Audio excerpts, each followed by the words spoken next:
Ja tehdään rauhallisesti, hitaasti, niin että kaikilla pysyy kynnet käsissä. Tämä horjutus on hyvä nähdä siinä.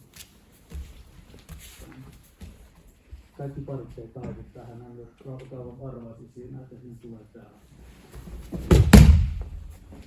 Niin kokeillaan auki.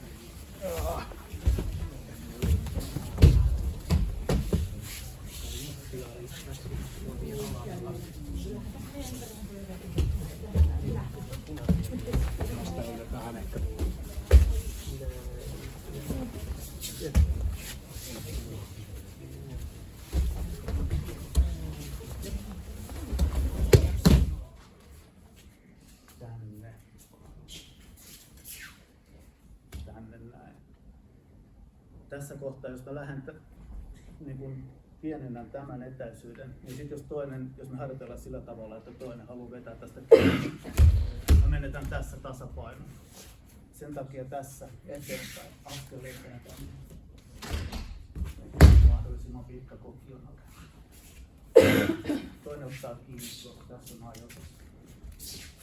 Kontakti.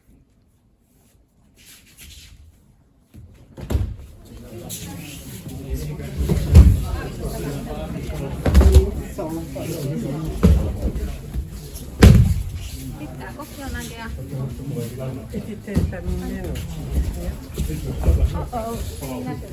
Tässä tulee.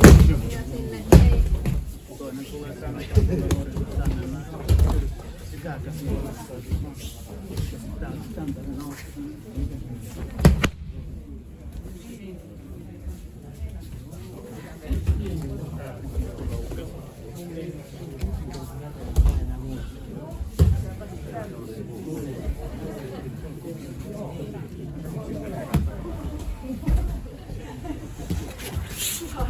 Painaks vähän? Kobra toimii näin. Ai.